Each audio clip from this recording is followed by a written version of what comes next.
বাজার সিন্ডিকেট নতুন সভাপতি এসেছে, পুরনো অধ্যায় শেষ করেছে। কোনো জরিমানা করা যাবে না, জরিমানা করলে সব দোকান বন্ধ করে দেওয়া হবে, এমন একটা কথা বলেছেন, এমন একটা বক্তব্য দিয়েছেন। দেখতে পাচ্ছেন স্ক্রিনে যে লোকটি গুলচিহ্নের মধ্যে আছে, সে এরকম কথা বলেছে।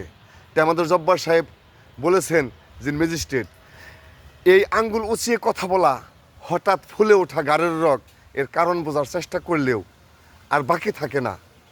বাজার সিন্ডিকেট ফিরে এসেছে তার আসল রূপে। তো উনি পরিষ্কার ভাষায় বলে দিছে যে এই লোকের জন্য বাজার সিন্ডিকেট করতেছে, তারপরে এদের বিচার হয় না কেন। দুঃখ ভরা কণ্ঠে বলতে চাই, এই রমজানে এদের বিচার হওয়া উচিত। এবং আমি যতদিন দেখছি, যদি এরা বিএনপিও করে থাকে, এরা বিএনপিও যদি করে থাকে, এদের মতো লোকের জন্যই বিএনপির আজকে এই অনেক আঙ্গুল তুলে কথা বলতে পারে। এদের মতো লোকের জন্য আমি বিশ্বাস করি। আমি কিন্তু একেবারে ছোট না, এদের মতো লোকের জন্য বিএনপির আজকে এই কথাগুলো শুনতে হয়। বিএনপি কোনো দুর্নীতিবাজ না, বিএনপি ভালো একটা, সৎ একটা, নিষ্ঠাবান একটা, আদর্শের একটা দল, সেটার নাম হচ্ছে বিএনপি।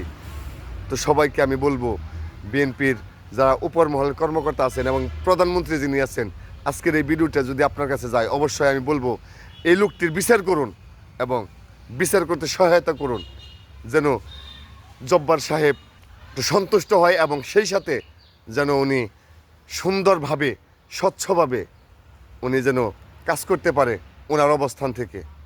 ধন্যবাদ সবাইকে।